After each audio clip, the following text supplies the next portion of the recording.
Hello दोस्तों, तो कैसे हैं आप सभी। मैं उम्मीद करता हूं आप सब लोग अच्छे होंगे। तो चलिए शुरू करते हैं आज के महायुद्ध के अभ्यास को, क्योंकि ये जो आपकी लूसेंट की क्लासेस चल रही है आपके लिए एक युद्ध के सी समान है। क्योंकि अगर आपने पूरी लूसेंट पढ़ ली ना, तो आप मुझसे कहीं पर लिखवा के ले लीजिए कि आप 100% किसी ना किसी एग्जाम में 100% आपका सिलेक्शन हो जाएगा। 90% जितना भी जीएस का सेट होगा वो आपका लूसेंट से ही आता है हमेशा। अगर आप किसी भी टॉपर से पूछेंगे वही बताएगा भैया लूसेंट पढ़नी है। अब सब लोग कहते हैं लूसेंट पढ़नी है लेकिन कहाँ से पढ़नी है ये भी तो कोई बताए। तो कौन बताएगा, वो हम आपको बताएंगे। और जैसा कि मैंने आपको बताया था कि आज हम लोग दक्षिण भारत के राजवंशों के बारे में पढ़ेंगे। किसके? दक्षिण भारत के राजवंशों के बारे में। कई लोग कह रहे थे कि हिमांशु सर की क्लास क्यों नहीं हो रही। तो बात यह है कि हिमांशु सर की जो तबीयत है वो थोड़ा सा खराब है, इस वजह से वो 3-4 दिन की रेस्ट पे है। डॉक्टर ने उनको रेस्ट करने के लिए बोला हुआ है। और जैसे ही वो ठीक होंगे वो जल्दी से जल्दी आपकी क्लास लेने के लिए आए, क्योंकि उनको खुद से लग रहा है कि मैंने इतना गैप ले लिया। आपको लगता होगा कि एक टीचर को नहीं लगता, लेकिन जो टीचर पढ़ाने वाला होता है ना, उसे इस चीज़ का खुद से एहसास होता है, उसे खुद सुकून नहीं मिलता कि आज मैंने क्लास नहीं ली। तो आज हम लोग जो पढ़ने वाले हैं वो हम लोग पढ़ने वाले दक्षिण भारत के राजवंशों के बारे में। जैसे पल्लव वंश हो गया, आपका चोल वंश हो गया, चालुक्य हो गए। कितने प्रकार के चालुक्य थे? तो 3 प्रकार के चालुक्य थे। वातापी के चालुक्य, आपके कल्याणी के चालुक्य और आपके वेंगी के चालुक्य। वातापी के चालुक्य और कल्याणी के चालुक्य आपके कर्नाटक में थे, जबकि आपके जो ये वेंगी के चालुक्य थे ये आपके आंध्र प्रदेश में थे। यानी कि दक्षिण भारत वाले राजवंश तो ये सब दक्षिण भारत में ही थे। अगर उस टाइम की मैं भारत की बात करूं,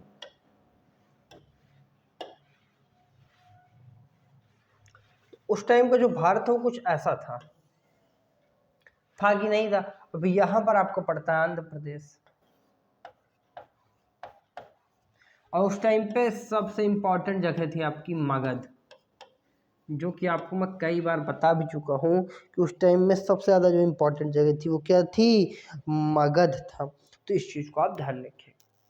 अब अगर मैं इसमें वंशों की बात करूँ तो सबसे पहले बात करूँ राष्ट्रकूट वंश की, जो कि यहाँ पर था आपका। इस वंश की राष्ट्रकूट। और राष्ट्रकूट की बात की जाए चालुक्यों की, तो 2 चालुक्य आपके यहाँ पे मिलेंगे। एक तो वातापी के हो गए।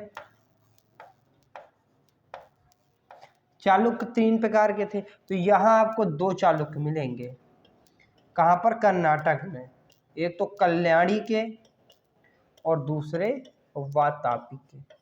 ये कौन सी जगह है आपको? कर्नाटक। आप समझ पा रहे हो कौन सी जगह है? कर्नाटक है ये। और जो आंध्र प्रदेश था यहाँ पर आपको वेंगी के चालुक्य मिलेंगे। कहाँ के चालुक्य मिलेंगे? वेंगी के। यानी कि आप समझ गए होंगे कि जो चालुक्य थे वो कितने भागों में डिवाइडेड थे। तो उस समय जो चालुक्य थे वो 3 भागों में डिवाइडेड थे। और इसके बाद 2 वंश हम लोग और पढ़ेंगे। एक आपका हो गया पल्लव वंश और दूसरा चोल वंश। चोल वंश की राजधानी आपके तंजौर। और ये दोनों वंश, पल्लव वंश और चोल वंश, ये आपके यहाँ पे यानी कि तमिलनाडु में, जो नीचे वाला एरिया है तमिलनाडु का, तो यहाँ पर आपके 2 वंश पाए जाएंगे। एक तो आपका पल्लव वंश हम लोग पढ़ेंगे और दूसरा जो हम लोग पढ़ेंगे वो पढ़ेंगे आपका चोल वंश।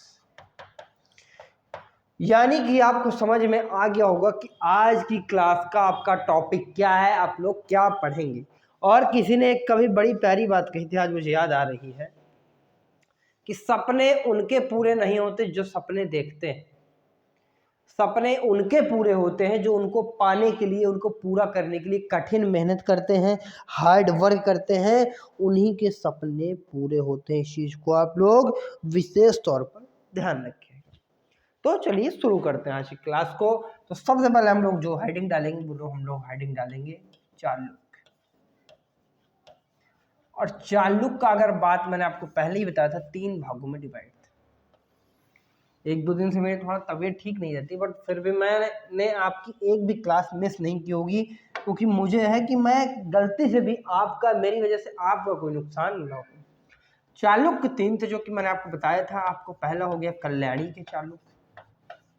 कहाँ के चालुक्य? आपके कल्याणी के चालुक्य। कहाँ के चालुक्य?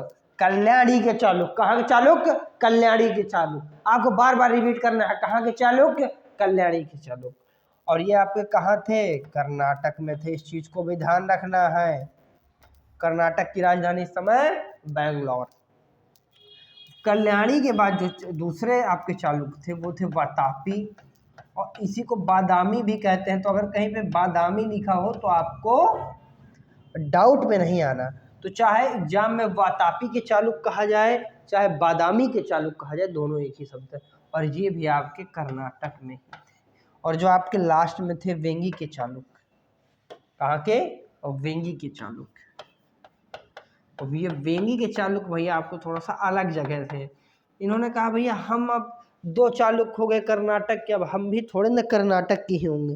तो उन्होंने कहा भैया हम हो जाएंगे आपके आंध्र प्रदेश। अब हम लोग अब वंशों का क्रम स्टार्ट करेंगे। सबसे पहले जिस हम वंश की बात करेंगे तो सबसे हम लोग पहले पढ़ेंगे पल्लव वंश, जिसके संस्थापक थे आपके सिंह विष्णु और जिसकी राजधानी थी कांचीपुरम। कांचीपुरम आपके तमिलनाडु में पड़ता है। तो कौन सा वंश हम लोग बात कर रहे थे? पल्लव वंश की। तो आइए हम लोग हेडिंग डालेंगे अब लोग पल्लव वंश।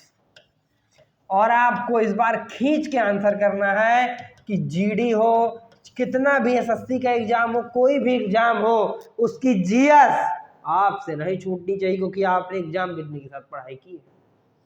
और अगर आप हमारे साथ पढ़ने के बाद भी आपकी जीएस छूट रही है तो मुझे लगेगा कि मैंने आपको वो चीज़ें डिलीवर नहीं की जो मैं करना चाहता था। पल्लव वंश के अगर फाउंडर की बात की जाए तो इसके जो फाउंडर हो जाएंगे आपके सिंह विष्णु। कौन हो जाएंगे? सिंह विष्णु। और अगर इसकी कैपिटल की बात की जाए कि इसकी राजधानी क्या थी, तो इसकी जो भैया राजधानी थी वो मैंने आपको बताया था कांचीपुरम थी। और एक कांचीपुरम आपके तमिलनाडु में पड़ती है। तो इसकी राजधानी क्या हो जाएगी? कांचीपुरम। कहाँ की राजधानी थी?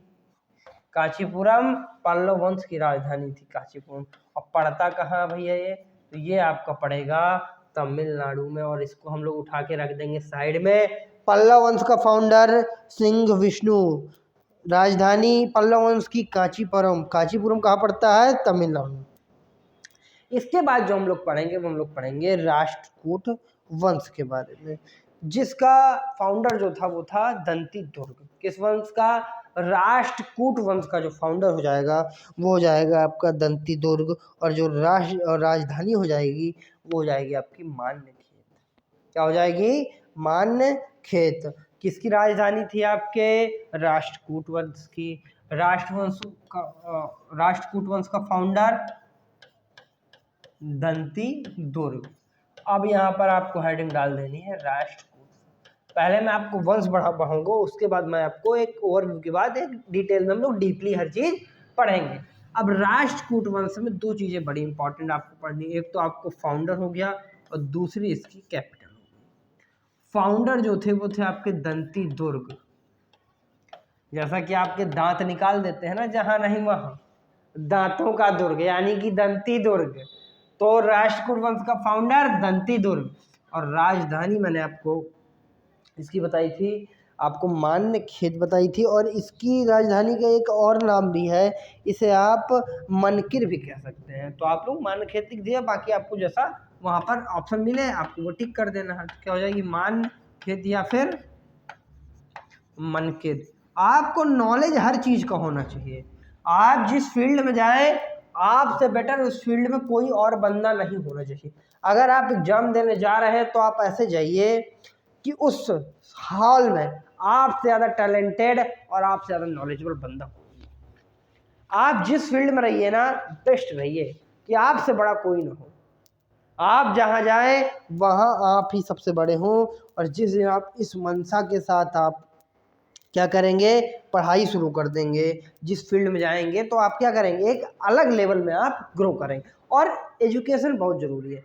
जिन लोगों को लगता है कि हम लोग पढ़ लिख के क्या करेंगे, हमें जॉब नहीं करनी, मैं मानता हूँ आप कुछ लोग जॉब नहीं करें, लेकिन बिना एजुकेशन के आप कल्चर कैसे समझेंगे?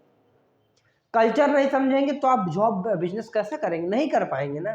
तो एक एजुकेशन बड़े इंपॉर्टेंट हमारे किसी भी काम के लिए और हर इंसान के लिए। तो आइए, हमने देखा कि पल्लव वंश के संस्थापक आपके सिंह विष्णु, राजधानी आपकी हो गई कांचीपुरम। इसके बाद नेक्स्ट जो था वो था आपका राष्ट्रकूट वंश, फाउंडर दंतिदुर्ग, और जो राजधानी थी वो थी आपके मान्यखेत या फिर मनकिर। इसके बाद हम बात करेंगे चालुक्य वंश की।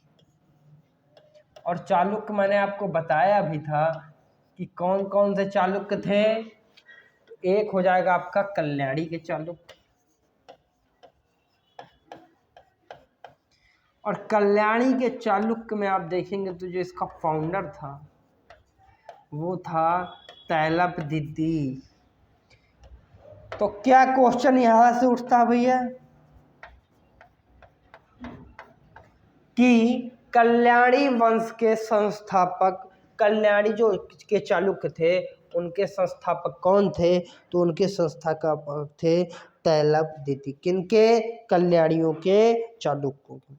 इसके बाद दूसरा जो मैंने आपको बताया था वातापी या बादामी के, क्या बताया था मैंने आपको? चालुक्य बताए थे। तो भैया कहाँ के बताए थे आपको? वातापी या फिर बादामी के। और इसके भी अगर फाउंडर देखें यानी कि संस्थापक देखे जाएं, तो इनके भी जो संस्थापक हो जाएंगे कौन हो जाएंगे? आपके जय सिंह जी हो जाएंगे। जय सिंह इतिहास में एक और हुए हैं, तो वो वाले जय सिंह ये नहीं थे, ये दूसरे जय सिंह थे। चालुक्य हुए 3, पहले कल्याणी के फाउंडर तैलपदिति, दूसरा हुआ वातापी या बादामी के, उनके जो फाउंडर थे वो कौन थे? आपके जय सिंह थे।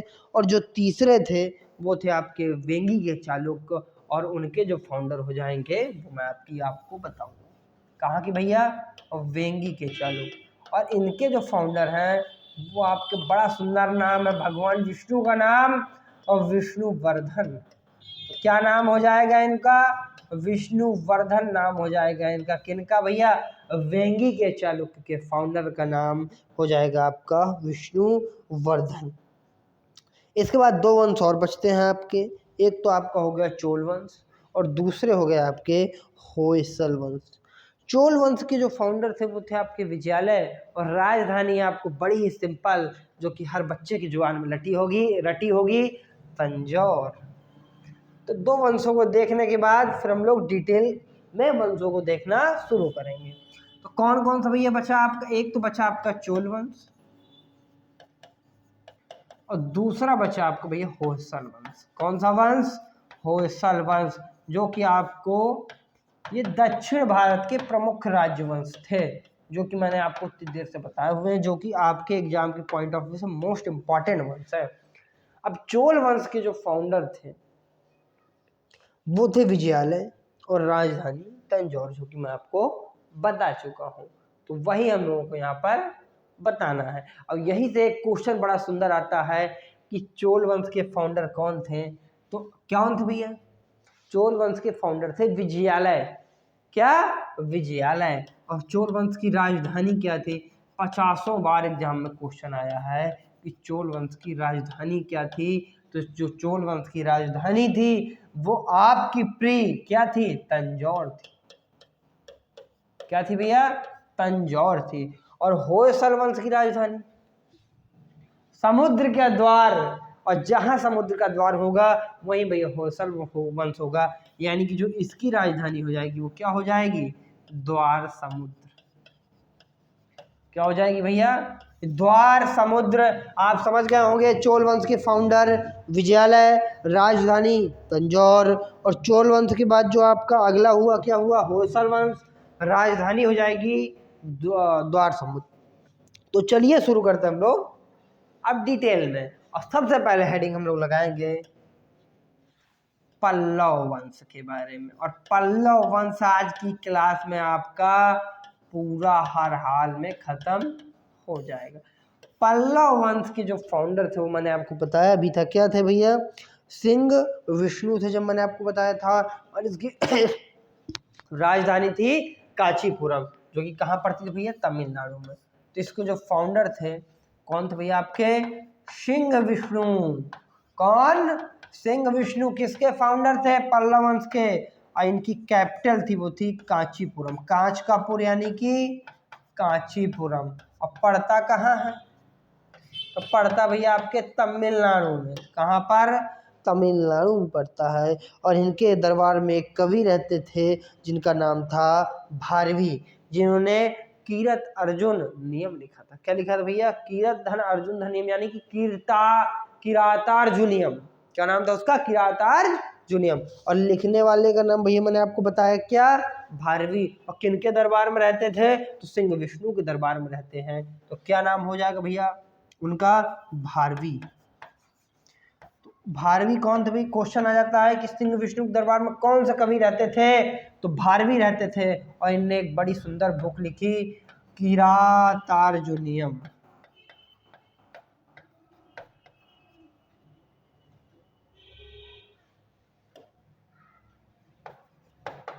क्या बुक का नाम है, किरातार्जुनियम, कीरत धन अर्जुन धन नियम, जो कि मैंने आपको बताया था, जिससे आपको समझ आ जाएगा। क्या, कीरत धन अर्जुन धन नियम, किरातार्जुनियम। और किसने लिखी भैया, आपके भारवी ने लिखी।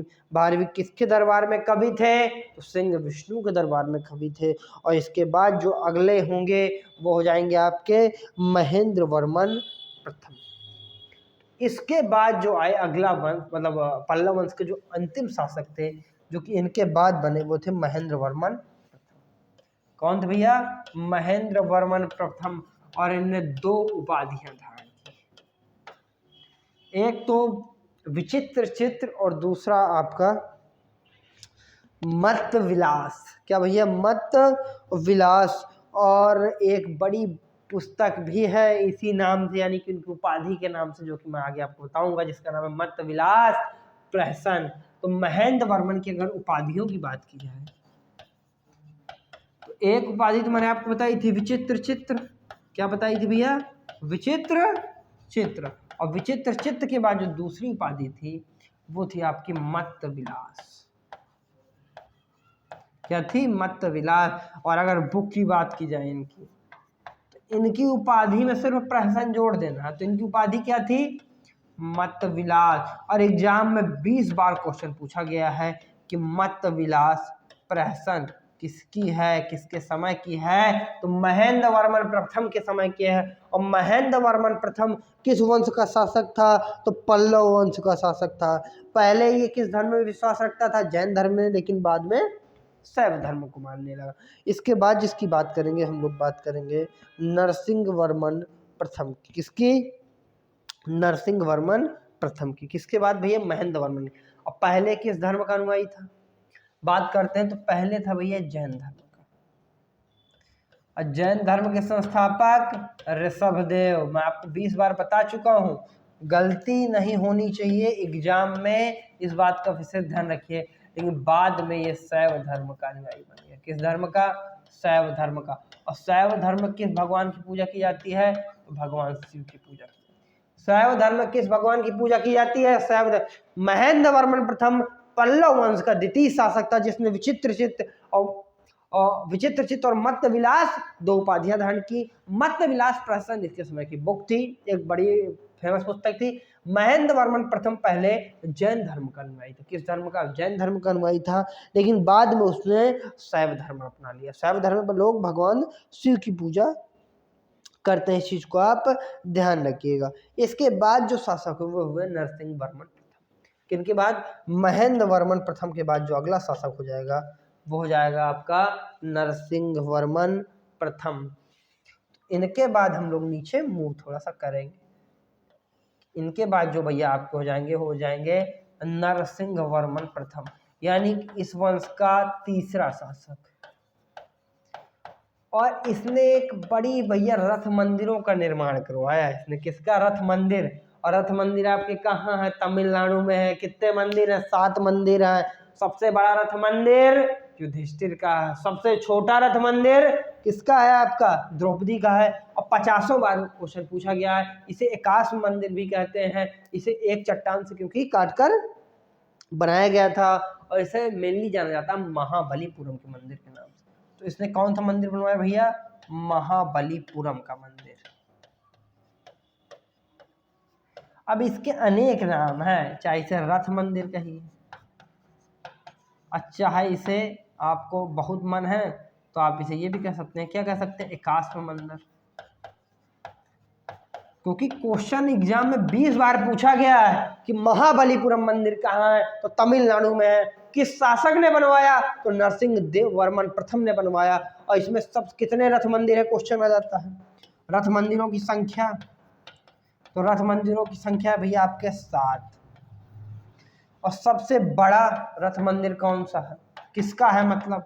तो जो सबसे बड़ा है वो है आपका धर्मराज का, धर्मराज यानी कि युधिष्ठिर का। और जो सबसे छोटा है, ये क्वेश्चन तो दोनों बनेंगे ना कि सबसे छोटा रथ मंदिर कौन सा है, तो इनकी प्रिय पत्नी द्रौपदी का, इसका द्रौपदी का मंदिर क्या सबसे छोटा, जो कि बड़ा गलत है लेकिन है।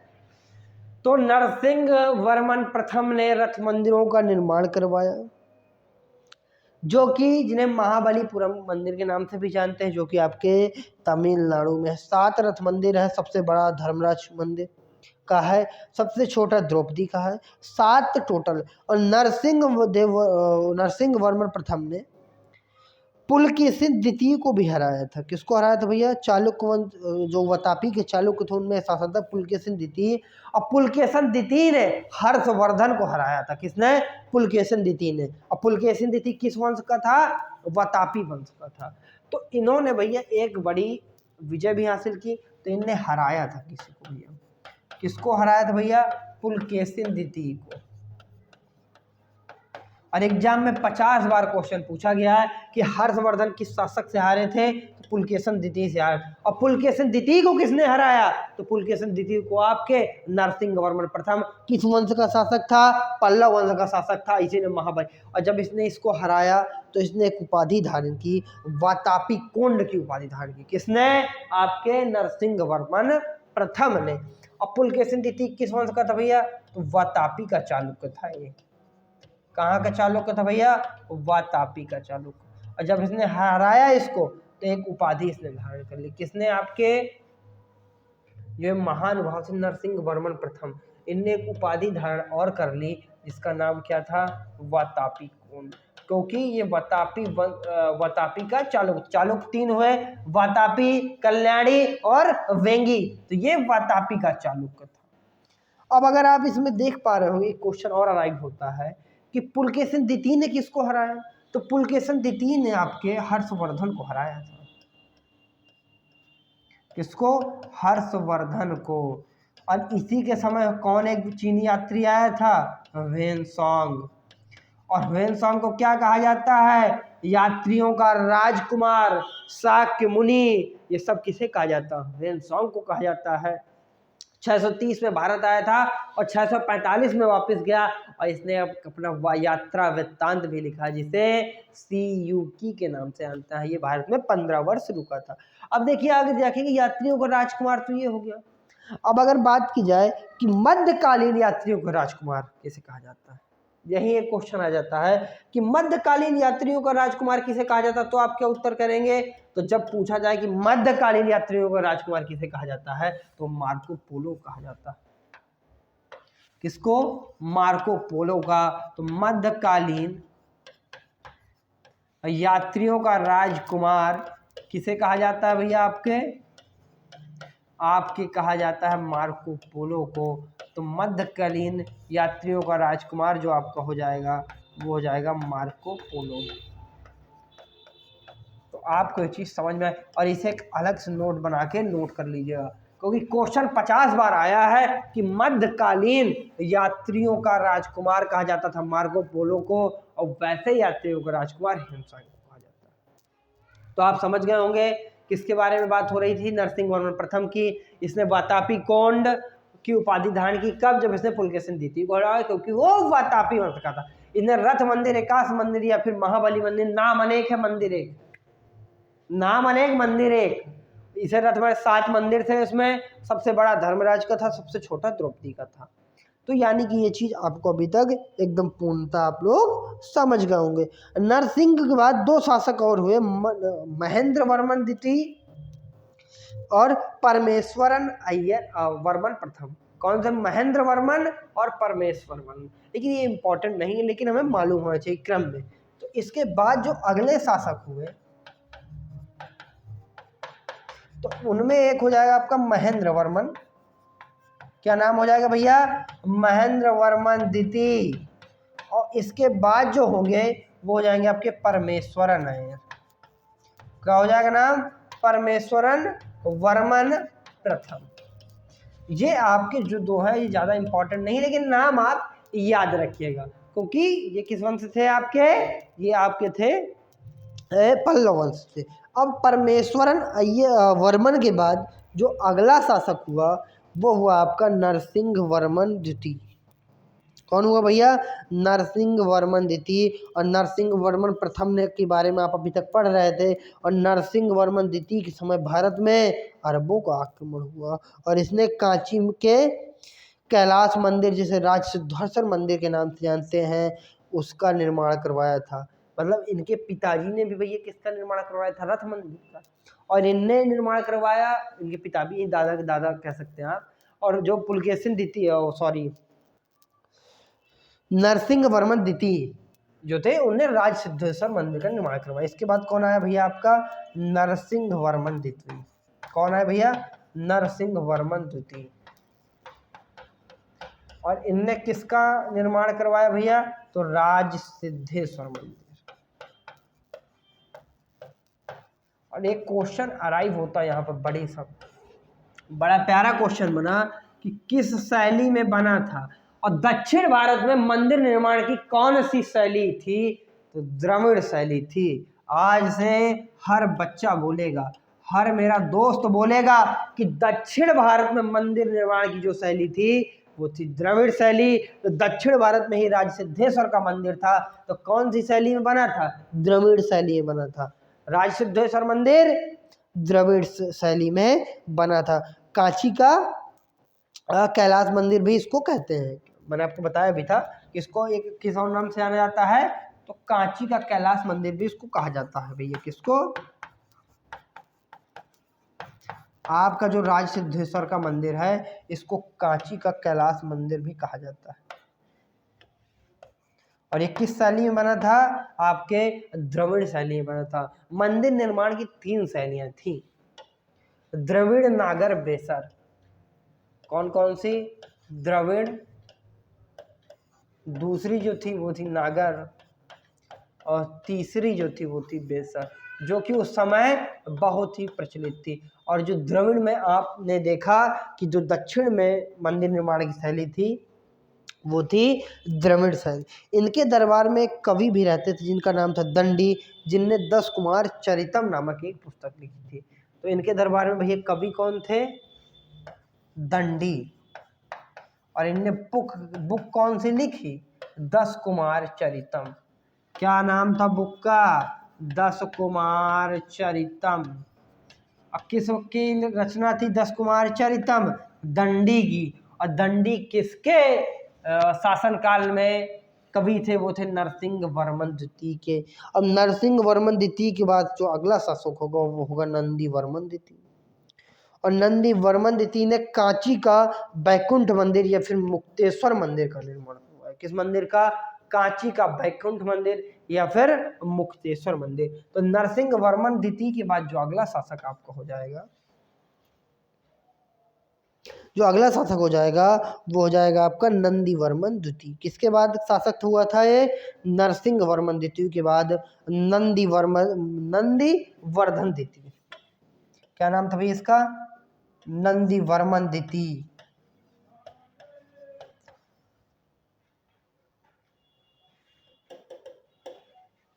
नंदी वर्मन द्वितीय।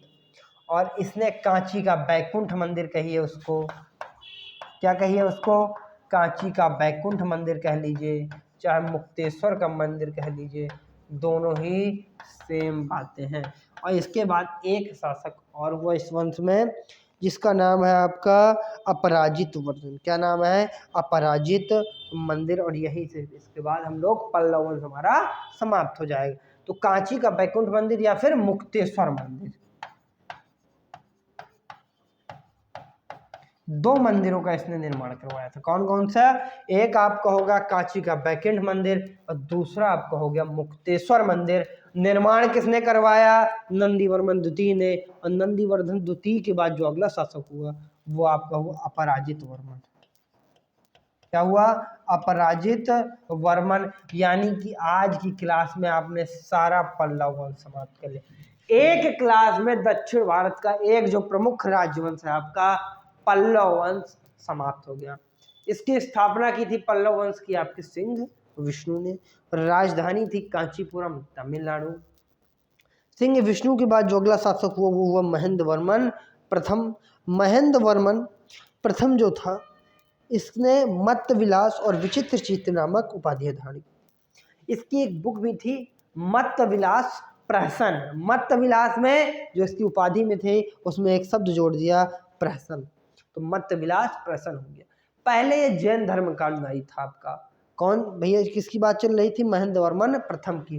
तो पहले ये आपका जैन धर्म का अनुयायी था, लेकिन बाद में ये शैव धर्म का अनुयायी हो गया। और जैन धर्म की बात की जाए तो मैंने आपको बताया है, जैन धर्म के संस्थापक ऋषभदेव, वास्तविक संस्थापक महावीर स्वामी। और ऋषभदेव का संबंध किस स्थान से? क्वेश्चन बनता है। तो ऋषभदेव का संबंध आपके काशी से है। इस बात को मोस्ट इंपॉर्टेंट क्वेश्चन लगा के नोट करिए कि आपके जो ऋषभदेव थे, कौन थे आपके? ऋषभदेव। इनका जो संबंध है, किनका? ऋषभदेव जी का। ये कहाँ से भैया? आपके कांची से इनका संबंध है। ओ सॉरी, काशी से इनका संबंध है। किनका? ऋषभदेव जी का आपका संबंध जो है वो हो जाएगा आपके काशी से। और इस जैन धर्म के वास्तविक संस्थापक महावीर स्वामी हो जाएंगे। तो अब आपको ये सारी चीजें ढेर सारी समझ में आ गई होंगी कि क्या था। अब इसके महेंद्र वर्मन के बाद जो अगला शासक था वो था नरसिंह वर्मन। कौन था भैया? नरसिंह वर्मन प्रथम। और इसी ने रथ मंदिर कहिए, चाहे महाबलीपुरम मंदिर कहिए, चाहे काशी मंदिर कहिए, इनका निर्माण करवाया था। और इन किसके मंदिर थे ये? पांडवों के मंदिर। कितने मंदिर थे उसमें? 7 मंदिर थे। सबसे जो बड़ा मंदिर था वो धर्मराज युधिष्ठिर का मंदिर था। और जो सबसे छोटा मंदिर था वो किसका मंदिर था? आपके द्रौपदी का मंदिर था। यानी कि ये चीज़ आप समझ गए हो। इसके बाद जो अगला शासक हुआ वो हुआ महेंद्र वर्मन प्रथम। और फिर इसके बाद हुआ परमेश्वरन वर्मन प्रथम, जो कि इतने इंपॉर्टेंट है, लेकिन नाम ध्यान रखिएगा, महेंद्र वर्मन और आपका क्या? परमेश्वर वर्मन प्रथम। अब इसके बाद जो अगला शासक होता है वो होता है नरसिंह वर्मन द्वितीय। नरसिंह वर्मन प्रथम भी इंपॉर्टेंट है, जिसने रथ मंदिर बनवाया। और नरसिंह वर्मन द्वितीय भी इंपॉर्टेंट है क्योंकि इसने मुक्तेश्वर मंदिर कहिए और चाहे उसे कांची का कैलाश मंदिर कहिए, जिसका निर्माण करवाया था। और एक क्वेश्चन आता है, कांची का कैलाश मंदिर किस शैली में बना था? तो द्रविड़ शैली में बना था। मंदिर निर्माण की 3 शैलियाँ बड़ी फेमस थी, द्रविड़ शैली, नागर शैली और बेसर शैली। और इसके दरबार में एक कवि रहता जिसका नाम था दंडी, जिसने 10 कुमार चरितम बुक की रचना की थी। किसने? आपके दंडी ने 10 कुमार चरितम। नरसिंह वर्मन द्वितीय के बाद 2 शासक हुए, नंदी वर्मन द्वितीय और आपका अपराजित वर्मन। अपराजित वर्मन के बारे में तो नहीं पढ़ेंगे, लेकिन जो आपका इसके जस्ट पहले था नंदी वर्मन द्वितीय, इसने कांची का बैकुंठ मंदिर बनवाया था और एक मुक्तेश्वर मंदिर बनवाया था। कौन कौन से मंदिर बनवाए थे? कांची का बैकुंठ मंदिर और मुक्तेश्वर मंदिर। और इसके बाद जो अंतिम शासक होता है वो होता है अपराजित वर्मन, जो कि कभी न हारे, अपराजित, जिसने कभी हार का मुंह न देखा या फिर जिसे कभी हराया ना जा सके, यानी कि अपराजित वर्मन। किस वंश का अंतिम शासक कहा जाता है उसे? पल्लव वंश का। और यही आपका पल्लव वंश की जो क्लास थी वो समाप्त हो जाती है। और मुझे उम्मीद है कि आपको ये क्वेश्चन एकदम प्रॉपर वे में समझ में आए होंगे। और एक चीज जो मैंने आपको इस क्लास में बताई भी थी कि यात्रियों का राजकुमार किसे कहा जाता है? आपका ह्वेन सांग को। और ह्वेन सांग कहाँ से आया? अभी ये चीन से आया था। और किसके दरबार में आया था? तो ह्वेन सांग आया था हर्षवर्धन, और हर्षवर्धन को किसने हराया था? पुलकेशिन द्वितीय ने हराया था। और पुलकेशिन द्वितीय किस वंश का था? आपके वातापी का चालुक्य था। और उसको किसने हराया था भैया? पुलकेशिन द्वितीय को तो नरसिंह वर्मन प्रथम ने उसको हराया था। और जबकि हराया था, तो जब हराया था तब एक उपाधि धारण की थी वातापी खोंड ने। किसको हराकर? पुलकेशिन द्वितीय को हराकर। और पुलकेशिन द्वितीय ने हर्षवर्धन को हराया था। समझिए कॉन्सेप्ट। नरसिंह वर्मन ने हराया पुलकेशिन को, पुलकेशिन ने हराया हर्षवर्धन को। और ये मान लीजिए, देखिए, यात्रियों को राजकुमार कह दिया गया या फिर प्रिंस ऑफ पिलग्रिम्स ह्वेन सांग को। तो अब क्वेश्चन आएगा, मध्य का जो समय था, मध्य कालीन यात्रियों का राजकुमार किसे कहा जाता है? तो मैंने आपको बताया था, कहा जाता है मार्को पोलो को। किसे कहा जाता है भैया? मध्य, एक बार इसे और नोट करिएगा क्योंकि ये बड़ा ही इंपॉर्टेंट क्वेश्चन है आपके एग्जाम के पॉइंट। तो मध्यकालीन यात्रियों का राजकुमार कहाँ का भैया? मध्यकालीन यात्रियों का राजकुमार जो आपको कहा जाता है वो कहा जाता है मार्को पोलो जी को। मुझे उम्मीद है कि आपको सारी चीज़ें समझ में आ रही होंगी। और अगर आपको कोई प्रॉब्लम है, कोई डाउट है या फिर कुछ आप चाहते हैं तो कमेंट बॉक्स आपके लिए खुला है, क्योंकि ये आप ही के लिए है जिसमें अपनी क्यूरी डाली। क्योंकि देखिए, अब कैमरे से तो हम लोग बात कर नहीं सकते। अब आपको क्या प्रॉब्लम, मैं तो ट्राई कर रहा हूँ आपको कोई प्रॉब्लम ना हो। लेकिन मान लीजिए कोई प्रॉब्लम है, कोई चीज़ नहीं समझ में आ रही, क्योंकि हर चीज़ और हर बच्चे का जो माइंड है होता है वो एक अलग होता है। जैसे कोई चीज़ समझ नहीं आ रही ना, तो आप कमेंट करके बता सकते हैं, तो हम लोग उसे रिसॉल्व करने का ट्राई करेंगे। और एक चीज़ हमेशा याद रखिएगा, जीवन में लक्ष्य वही प्राप्त करेगा जो अर्जुन की तरह एकाग्र रहेगा।